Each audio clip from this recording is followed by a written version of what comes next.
Iyi ni radiyo BBC gahuza miryango ivugira i Londres kuri metero 19, 25, 31 na 41. Ivugira ku mirongo ya FM mu karere k'ibiyaga bigari no kuri interineti kuri bbcgahuza.com.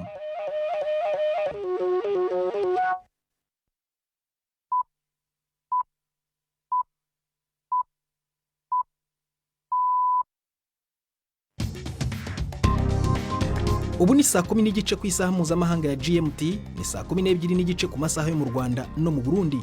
Muri studio muri kumwe na Prudence Ngiyumva. Wiriwe hoteza amatwi BBC gahuza miryango aho uri hose ku isi, ikaze kuri radio, kuri Facebook live ndetse no ku mirongo migufi ya shortwave. Tori ingingo z'inyenzi amakuru turambora mu kanya kuri uyu wa mbere tariki ya 13 z'ukwa mbere 2020. Igikomangoma Harry kiri mu nama n'umwamikazi Elizabeth w'Ubwongereza ndetse n'abandi bantu bakomeye ibwami kugira ngo baganire kuri ejo hazaza ha Harry nyuma yuko we n'umugore we Meghan batangarije ko bashaka kubaho mu bwigenge mu rwego rwa mikoro. Mu Burundi, komisiyo ishinzwe ubumwe n'ubwiyunge yerekanye amagufa y'abantu bari hagati ya 250 na 270 yavumbuwe mu gace ka Kamenge mu mujyi wa Bujumbura nyuma y'ukwezi amaze gucukurwa. Hari abamenya babo se? Harimo abantu bashoboye kubona abantu babo, bamwe harimo abarira, harimo abantu bavuze bati tuzosubira no kugaruka. Yari experience ya mbere twakoze kugira ngo twugurure abantu baze barambe ingene bimeze. Naho inzobere mu kwandika itegeko nshinga zo muri buri gihugu kigize umuryango wa Afurika y'Iburasirazuba ziragera i Bujumbura uyu munsi ngo zigire kumara icyumweru mu bikorwa byo gutunganya itegeko nshinga rimwe ry'uyu muryango. Ntibibagirwe n'imikino mu mpera z'aya makuru ayobowe na Jacques Niyitegeka.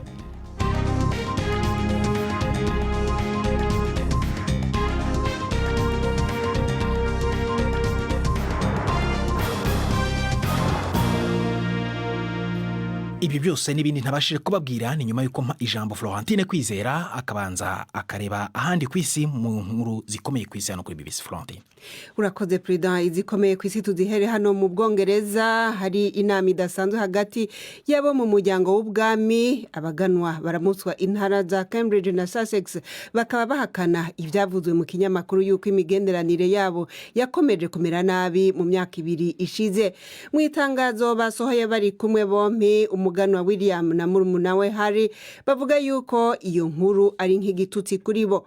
Bavuze kandi yuko inyifato y'akabonero n'agasotorano ku muganwa Harry n'umukenyezi wiwe Meghan ngo ari ikibazo gishobora kubangamira amagara yabo cyane cyane ku bijanye n'ubuzima bwo mu mutwe.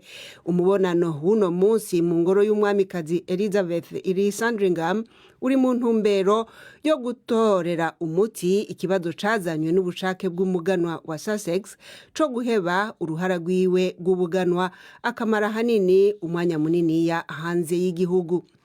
Sentare yo muri Pakistan yimye agaciro urubanza rw'urupfu rwari rwakatiwe uwahoze ari perezida w'ico gihugu Pervez Musharraf mu kwezi guheze. Abacamanza basanze sentare idasanzwe yari yashizweho gukurikirana ikibazo ciwe itemewe n'ibwirizwa shingiro. Inkuru ya Sekunda Kermani mwishikizwa na Mark Niyonkuru. Urubanza rw'urupfu rwari rwakiriwe General Musharraf byari bigoye ko rushurwa mu ngiro na burya aba hanze ya Pakistan kuva mu mwaka wa 2016. Uko biri kose nta ngingo nk'iyi yari bwigera ifatwa na sentare. Nta wundi yabaye umutegetsi wa gisirikare yari bwigera ahura n'ingaruka nk'izi kubera ingingo yafashe. Ariko igisirikare ndetse n'ubutegetsi bwa Pakistan ntivyari vyashimye ubwo yaciriwe. Uyu munsi abacamanza ba sentare nkuru ya Lahore bashinze ko ingingo ya sentare idasanzwe yari yashiriweho gukurikirana urubanza rwa General Musharraf idahuye n'ibwirizwa shingiro. Yagirijwe icaha cyo gushiraho ikiringo c'amategeko yo mu bihe bidasanzwe ku gihugu igihe yarahanganye n'imyerekano mu mwaka wa 2007. Nibizwi neza nimba ashobora kongera gukurikiranwa mu rundi rubanza. Abategetsi b'ibihugu bitanu byo mu karere ka Sahel muri Afrika bashize ingori z'amashurwe mu kibanza cyo kwibukiramwo abasirikare b'Ubufaransa baguye mu ntambara muri Mali mu kwezi guheze, imbere y'inama hagati yabo na perezida w'Ubufaransa yabereye mu mujyi wa Po. Perezida Emmanuel Macron yahamagarije nako iyo nama hagati yiwe n'abategetsi ba Chad, Mali, Niger na Burkina Faso ndetse na Mauritania mu gihe ibitero by'abagwanyi bishimikiza amategeko y'idini rya Islam byasubiye kugwirirana muri ako karere. yasabye abategetsi bo muri ivyo bihugu vya Sahel gukoresha iyi nama nk'akaryo ko gushigikira ingabo z'igihugu ciwe zigera ku 4,000 zikomeje kunegurwa kubera umutekano muke udasiba kuharangwa. Mu ndwi iheze honyene hishwe abasirikare 90 bo muri Niger. Iyi mwumva ni BBC gahuza miryango. Igisirikare ca Republika ya Demokarasi ya Kongo kimenyesha yuko cafashe ikambi yahora ikoreshwa n'umugwi witwaje ibigwanisho mu gutegura ibitero vyo mu buseruko bw'igihugu. Iyo kambi yarizwe ku izina rya Madina, ikaba iri mu karere k'ishamba umugwi ADF wari umazemwo imyaka iharugwa mu mirongo. Abanyamakuru bavuga yuko ifatwa ry'iyo kambi rishobora kugira ingaruka zikomeye kuri uwo mugwi, ariko kandi n'igisirikare ca Kongo carahahombeye. Abategetsi bavuga yuko mu gisirikare abatari munsi ya 30 baraye bishwe mu ntambara yahitanye n'aba ADF 40. Ibitero ku banyagihugu basanzwe byariyongeye muri aya mezi aheze kuva aho hatanguriye igikorwa cyo kugwanya uwo mugwi ADF mu kwezi kw'icumi ku mwaka uheze. Abategetsi b'impande zigwana muri Libya bari Moscow mu biganiro mu ntumbero yo gutsimbataza amasezerano yo guhagarika intambara by'agateganyo. Icizere kihari kikaba ari uko umukuru w'umugwi w'abagwanyi General Khalifa Haftar hamwe n'umushikiranganje wa mbere w'ubutegetsi bushigikiwe n'ishirahamwe mpuzamakungu ONU Fayez al-Sarraj bashira igikumu ku masezerano yo guhagarika intambara. Izi mpande zompi ziriko zumvikanishwa n'Uburusiya hamwe na Turkiya. Intumwa z'ibi bihugu zikaba zabanje kubonana nabo bategetsi babiri b'imigwi, mu nyuma hakazokurikira umubonano n'imigwi yose uko ari 4. Uburusiya bwakomeje gushigikira General Haftar muri kino gihe ashaka gufata umujyi wa Tripoli, nayo Turkiya ishigikiye ubutegetsi bwemewe n'amakungu. Perezida Recep Tayyip Erdogan yavuze yuko umugwi wiwe w'intumwa ziri muri iyo nama wamuhaye amakuru meza yuko ibiganiro biriko bigenda neza gushika muri kano kanya. Muri kano kanya turiko tugerageza guhagarika intambara dushingiye ku masezerano. Abo dufatanije igikorwa c'ubuhuza barabandanya kuganira n'impande zose. Nizera ko amasezerano yo guhagarika indwano agiye gusinywa vuba. Çerçevede yakın zamanda bir ateşkes anlaşmasının imzalanmasını I Moscou inama irabandanya. Nizera ko muri iri joro iza gusozerwa, ariko bagenzi banje bamenyesheje ko ibiganiro biko bija mu nzira nziza.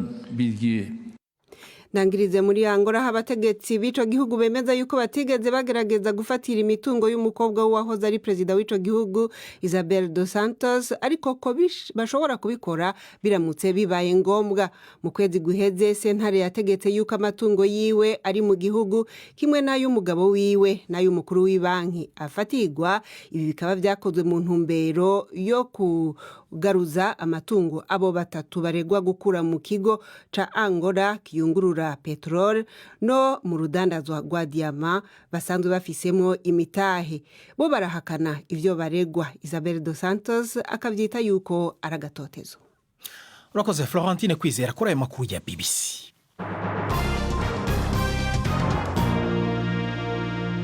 Kaze ku makuru arambuye duhera hano mu Bwongereza. W'igikomangoma Harry kiri mu nama n'umwamikazi Elizabeth w'Ubwongereza ndetse n'abandi bantu bakomeye mu muryango w'ibwami kugira ngo baganire kuri ejo hazaza ha Harry, nyuma yuko we n'umugore we Meghan batangarije ko bashaka kubaho mu bwigenge mu rwego rwa mikoro. Igikomangoma Charles akaba ari na se wa Harry n'igikomangoma William murumuna wa Harry bari muri iyo nama nabo ibera i Sandringham. Meghan araza kwitabira iyi nama nawe ari ku murongo wa telefone ari muri Canada. Byitezwe ko baganira ku buryo igikomangoma Harry n'umugore we bashobora kugera ku ntego zabo bashaka, baba ku mugabane wa Amerika bakanashaka akazi gahemba umushahara kandi bakaguma bakorera umwami, ariko bagakumira itangazamakuru mu buzima bwabo. Ariko ibi ngibi ntibivugwaho rumwe. Inkuru irambuye mugezwaho na Victoria Uwomunda.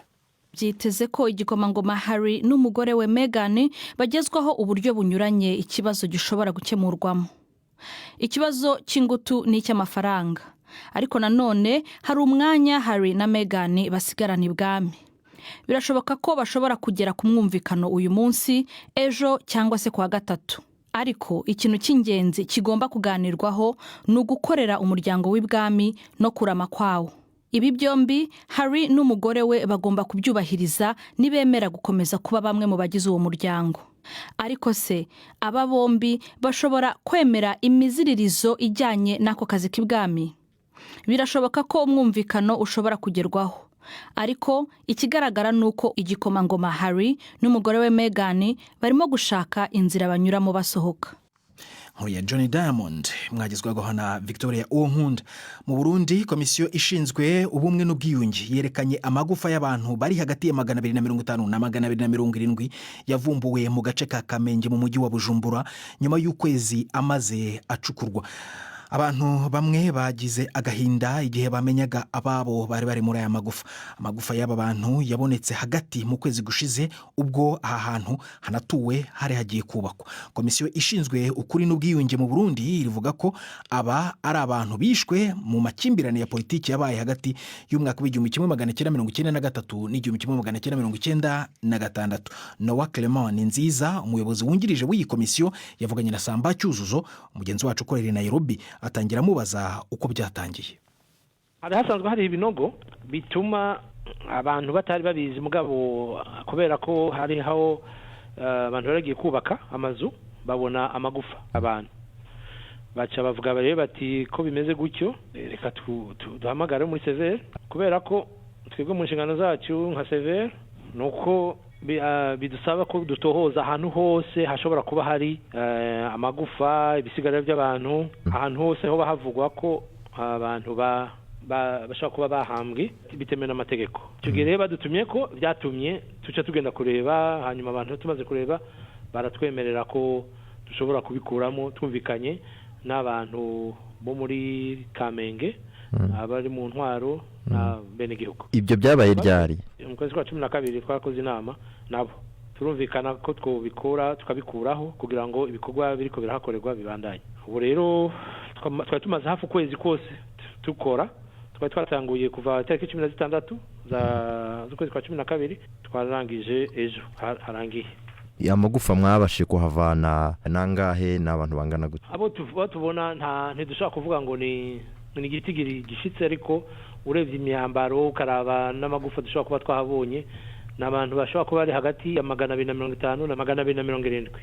Hariho abantu babashe kumenya wenda ababo bari muri ayo magufa cyangwa ntago baramenyekana? Kubera harimo abantu usanga baba bafise birato cyangwa imyenda abantu basanzwe bambara, harimo abantu bashoboye kubona abantu babo, bamwe harimo abarira, harimo abantu bavuze bati tuzosubira no kugaruka. Yari experience ya mbere twakoze kugira ngo twugurure abantu baze barambe ingene bimeze. Nka CVR ubu harakurikiraho iki nyuma yo kubona iyi mibiri y'abantu aho hahoze isoko? Kizokurikira nuko tuzobishingura neza mu buryo bw'imfata kibanza kugira ngo tubanze dusubire tuvugane n'abantu baho batubwire ico dukwiye gukora, ingene twobigenza kugira ngo tubone ko ashingurana iteka dukurikije uburyo tuba twumvikanyemo n'abantu bibaza ko boba harimo abantu babo canke abo baba babizi neza ko harimo abantu babo, tukabaha akaryo ko gushobora kubahamba bitarinze kubagora cyane, ariko tuzobikorera hamwe twabanje kubyumvikana n'abene gihugu nabo muri administration n'abandi bose byo byerekeye. Na hano hashyinguye abantu benshi hambere mubonye muri ubu buryo? Twari tumaze kubikora ahandi nka Mabanda, Makamba, Mwaro, Ngozi, muri Ndurumu. Hari ahantu henshi iyo abantu bariko barakora ibikorwa by'iterambere, ari amabarabara, amashure, bubuka ku bintu by'amagufa, hanyuma bakaduhamagara twe tukagenda tukabikora tukarabaho tuba tubibitse mu gihe turiko turabandanya iby'amatohoza.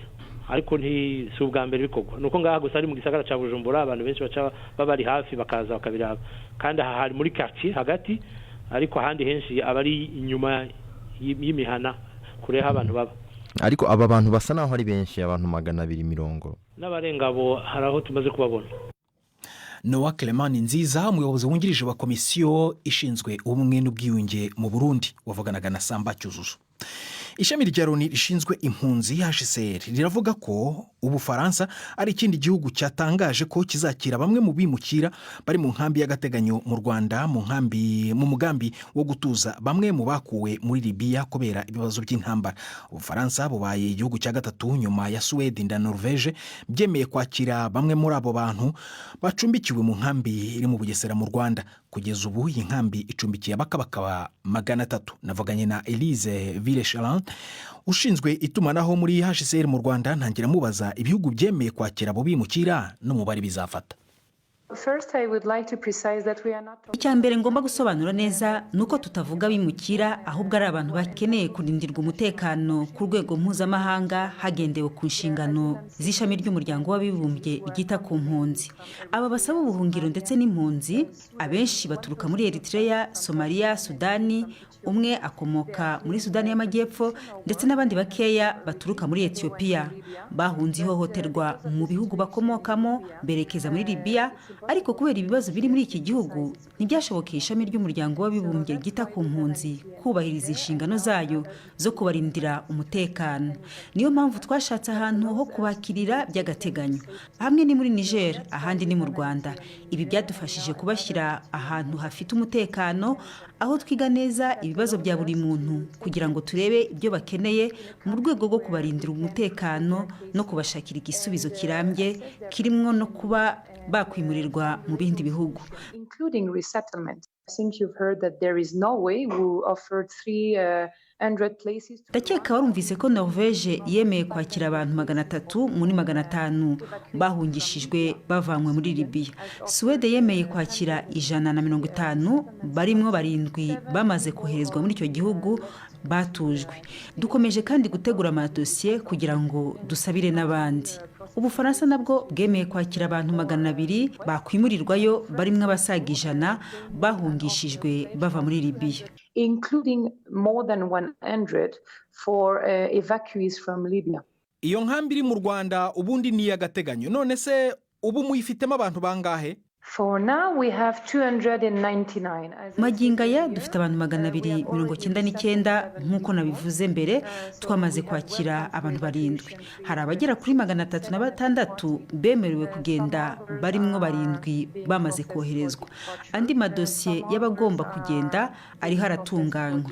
Ubu tuvuga dufite abantu 299 people. None se murateganya kuzana abandi? Yes, we have a threshold of 500 people. Yego, dufite gahunda yo koherezayo abantu 500, ariko birumvikana mbere iki kigo nticyari gifite ubushobozi bwo kwakira abandi bantu barenga 100 make, ariko kuva mu kwezi kwa 9 kugeza ubu twagerageje kongera ubushobozi bw'aha hantu. Cyakora turacyanubaka kugira ngo hazashobore kwakira abantu bagera kuri 500.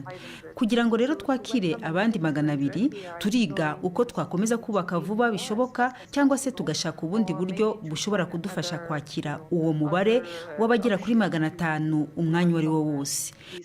Total number of 500 at any given time. If we manage to empty, mu gihe twashobora kubona umwanya muri icyo kigo cy'agateganyo binyuze mu kohereza abandi bagatuzwa mu bindi bihugu, icyo gihe dushobora kuzana abandi. Icyo twifuza cyane muri iki gikorwa nuko twashobora kohereza abantu bari hagati ya 800 n'igihumbi kugeza mu mpera z'uyu mwaka.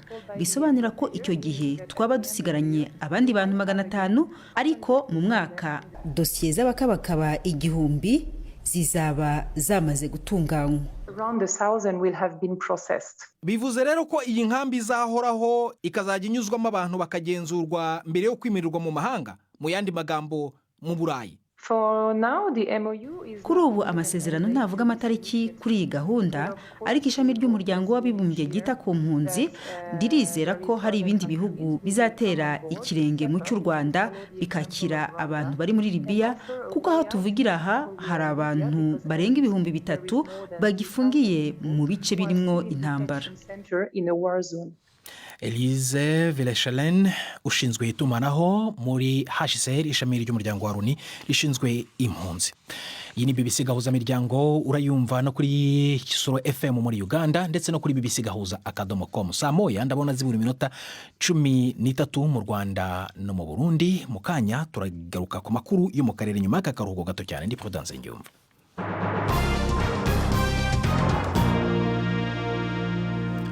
reka nisegure mu kanya nemvuze ko saa moya zibura iminota 13 ariko ndabona zibura iminota 11.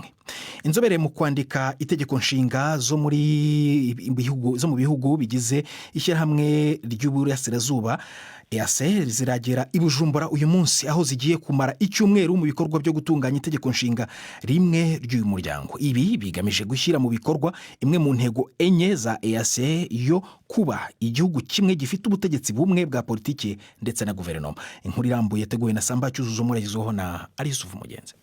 Izo nzobere zizakorana hagati yazo ndetse zumve n'abaturage b'Ibujumbura, Gitega, Ngozi na Makamba kubikwiye kuba bigize iryo tegeko nshinga. Umunyabanga mukuru wa EAC Liberate Mfumukeko aravuga ko izo nzobere 18 ziyobowe na Dr. Benjamin Odoki, umucamanza mukuru wa Uganda. Igikorwa cya mbere kiri tsinda cyabereye muri Uganda mu mwaka wa 2018 hari nyuma y'inama y'abakuru b'ibihugu bya EAC yo mu mwaka wa 2017 bemeje gutegura itegeko nshinga rimwe. Izindi ngingo 3 z'ubumwe bwa EAC zerekeye gushyiraho ifaranga rimwe, guhuza imipaka no kuba isoko rimwe mu bwisanzure bw'urujya n'uruza rw'abantu, ibintu, akazi na serivisi. Abaturage b'ibihugu bigize EAC barakinubira ko hakiriho ibisabwa bifatwa nk'amananiza urujya n'uruza rw'abantu n'ibintu no kubona akazi mu kindi gihugu cya EAC, nubwo amasezerano abivanaho yashyizweho umukono mu kwezi kwa mbere umwaka wa 2010. Guhuza ubutegetsi, ifaranga rimwe no kugira itegeko nshinga rimwe, bamwe bibaza ko bishoboka mu gihe hagiri amakimbirane ya politiki cyangwa ubukungu hagati y'ibihugu bigize uyu muryango. Biteganyijwe ko kuwa gatatu Perezida Pierre Nkurunziza w'u Burundi azatangiza ku mugaragaro imirimo yo gutegura itegeko nshinga rishya nk'uko biri mu itangazo ry'uyu muryango. Abategetsi baravuga ko imirwano ikomeye imaze iminsi mu burasirazuba bwa Repubulika ya Demokarasi ya Kongo imaze kwica inyeshyamba nyinshi. Igisirikare cya Kongo ubu kiravuga ko kigenzura inkambi ya gisirikare y'umutwe w'inyeshyamba zo muri Uganda wa ADF, umutwe uregwa ibyaha by'indengakamere byakorewe abasivili muri ako gace. Inkuru ya Gayus Kowene uri Kinshasa, murayumva mu ijwi rya Yvette Kabatesi. Mu gihe kirenga imyaka 20 umutwe w'abarwanyi b'Abagande ADF wakoresheje inkambi wise Madina nk'ibirindiro byawo hagati mu ishyamba ry'inzitane. Aho niho bivugwa ko abayobozi b'uwo mutwe bashinze icyicaro gikuru, ari naho ibitero bigabwa ku basirikare n'abaturage bitegurirwa. Kuri ubu ariko aho hantu haragenzurwa n'ingabo za Kongo, ariko ku kiguzi kiremereye. Bivuga ko nibura abasirikare 30 baguye mu mirwano, naho ku ruhande rw'abarwanyi hapfuye 40 nk'uko bitangazwa n'igisirikare. Impuguke mu by'umutekano yabwiye BBC ko gutakaza Madina ari igihombo kinini ku ruhande rw'umutwe wa ADF, bizagora kongera kwisuganya. Uyu mutwe wafashe intwaro mu 1996 utangira kurwanya leta ya Perezida Yoweri Museveni. Ufite ibirindiro Ibeni mu burasirazuba bwa Kongo, ukaba unakorera mu ishyamba rigoye kugeramo mu ntambara y'ibitero shuma ugaba ku baturage n'ingabo za Kongo, ndetse n'icyo usaba kikaba kitazwi neza. Tujye muri Kenya aho polisi iri gushakisha abarwanyi b'umutwe wa Al-Shabaab bongeye kugaba igitero byakica abarimu 3 ndetse bakanashimuta umwe mu karere ka Garissa. Uyu mutwe w'abarwanyi ubu umaze kugaba ibitero 6 mu byumweru 5 byishe abantu bagera kuri 25. Inkuru ya Ferdinand Monde murayumva mu ijwi rya Ferenga kwaye. Biragaragara ko umutwe wa Al-Shabaab ufite ibirindiro muri Somalia umaze gukaza ibitero byawo muri Kenya. Iki gitero cyaraye gihitanye abarimu 3, kibaye icya 6 uyu mutwe ugabye mu kwezi. Ibi birasa nkaho ari amayeri mashya y'imirwano uyu mutwe wa Al-Shabaab uzanye. Muri icyo gitero gishya uyu mutwe wanateye ikigo cy'itumatumanaho. Ibi bikaba ari bwo bibonetse mu bitero byose umaze kugaba ku butaka bwo muri Kenya muri uyu mwaka. Ibi bitero birimo gutuma abaturage baho buzura ubwoba ku buryo hamwe na hamwe abantu b'abakozi nk'abarimu cyangwa se abaganga barimo kwanga kuva mu ngo zabo ngo bajye ku kazi kubera gutinya ko bagwa muri ibyo bitero. Ku mbuga nkoranyambaga abanyakenya benshi bari kwibaza icyo leta irimo gukora kugira ngo ihashye ibyo bitero, baranibaza niba ifite ubushobozi bwo kubakingira umutekano. Ejo ku cyumweru Ubwongereza bwagabishije abaturage babwo kudakora ingendo muri Kenya ahantu hegera umupaka wa Somalia nko ku birometero 60. Hari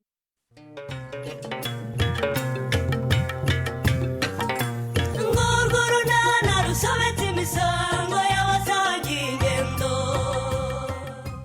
mu kiganiro unana cyo kuri wa kabiri twabateguriye ariko rero baracyashaka abayede da kuko nyiri iyi nzu rwose akeneye ko buri mufundi agira abayede babiri kugira ngo inzu ye yuzure vuba. ariko se kiti nk'ubwo mu by'ukuri usetse iki njye binyubira ariko shaka ariko zigusuzugura Stefan mwisakire mwarogesha enjeniyeri muzima uratinyuka umbwira ko hano akazi gahara k'ubuyede koko ubwo se yagohereza umucanga yagohereza itafari yagohereza ibuye yajya kuvoma enjeniyeri wize. ni 12:45 kuri BBC. Neshera hano kuri BBC gahuza imiryango. Reka noneho Jean Claude Mwambutsa atugezeho imikino. Imikino kuri BBC gahuza imiryango.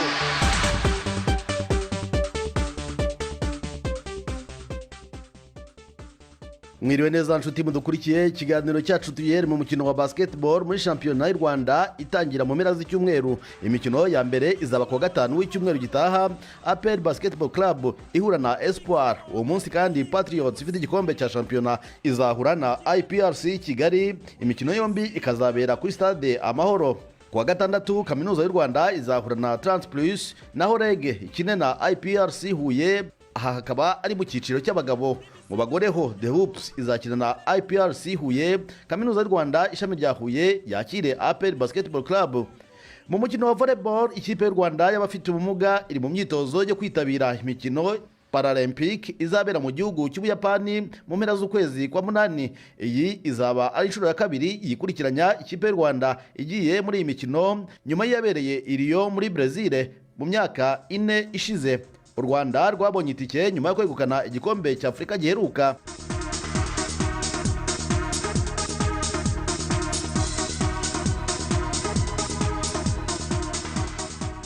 Turacyari mu Rwanda ariko noneho mu mupira w'amaguru shampiyona y'igihugu yarigeze ku munsi wa 17. Ikipe ya APR FC niyo ikomeje kuyobora urutonde rw'agateganyo nyuma yo gutsinda Bugesera ibitego 2-1.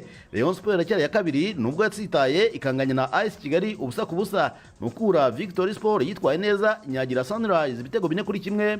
Marine itsinda Gasogi 2 ku busa mu gihe ku kibuga cyayo Sports Club Kiyovu yatsinzwe na Espoir igitego 1 ku busa. Turacyari mu mupira w'amaguru mu gihugu cya Ghana. Ubutegetsi bwatangije iperereza nyuma yaho igipolisi kirasiye ku bakunzi b'ikipe ya Ashanti Kotoko kuri iki cyumweru. Iri rasa ngo ryakurikiye imvururu zashojwe n'abafana ba Kotoko bagerageje guhohotera umusifuzi ubwo yari yeretse ikarita itukura umwe mu bakinnyi b'ikipe yabo.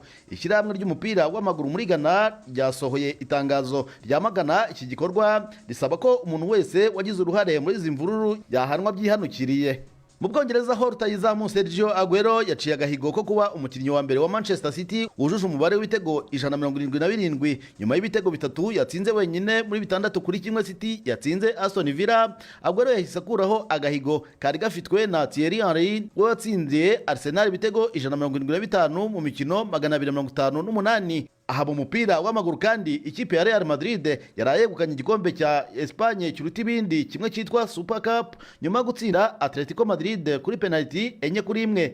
Nyuma y'umukino umusore Federico Valverde niwe wabaye intwari atari uko yatsinze igitego ahubwo kubera ko yateze Alvaro Morata akamubuza gutsinda igitego cyari gutuma Real buri gikombe.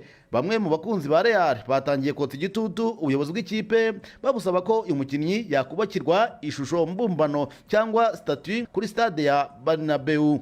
Nyuma y'umukino ariko uyu musore yasabye imbabazi Morata avuga ko ibyo yakoze ari amakosa yarakwiriye ikarita y'umutuku nk'iyo yabonye ariko ngo nta kundi yari kubigenza. Mu mukino wa tenisi umwongereza Dan Evans uri ku mwanya 42 w'urutonde rw'isi yakomeje mu irushanwa rya Adelaide International nyuma yo gutsinda Juan Ignacio Rondero ukomoka muri Argentine. Mu mukino wamaze isaha n'iminota 25 Evans yatsinze amaseti 2 ku busa bityo agera muri kimwe cy'umunani. Mu cyiciro gikurikira Dan Evans azahura na Alexander Bublik we ukomoka muri Kazakhstan. Naho Serena Williams yabonye igikombe cye cya mbere mu myaka 3 ishize nyuma yo kwegukana irushanwa rya Auckland Classic. Uyu munyamerikakazi yegukanye irushanwa atsinze Jessica Pegula amutsinze seti 2 ku busa. Serena Williams w'imyaka 38 yaherukaga kwegukana igikombe mu myaka 3 ishize ubwo yatwaraga Australia Open muri 2017. Turabashimye inshuti mwakumwe natwe, ikiganiro cyacu natugisoreje. Gina Jean Claude Mwambutsa. urakoze Mwambutsa, natwe n'ahangaha dusoreje ibiganiro byacu. Gusa mbibutse ko imwe mu nkuru twabagejejeho mu Burundi, komisiyo ishinzwe ubumwe n'ubwiyunge yatobuye amagufa, yerekanye amagufa agera kuri 270 y'abantu bapfuye. Mwakoze guhitamo bise gahuza miryango.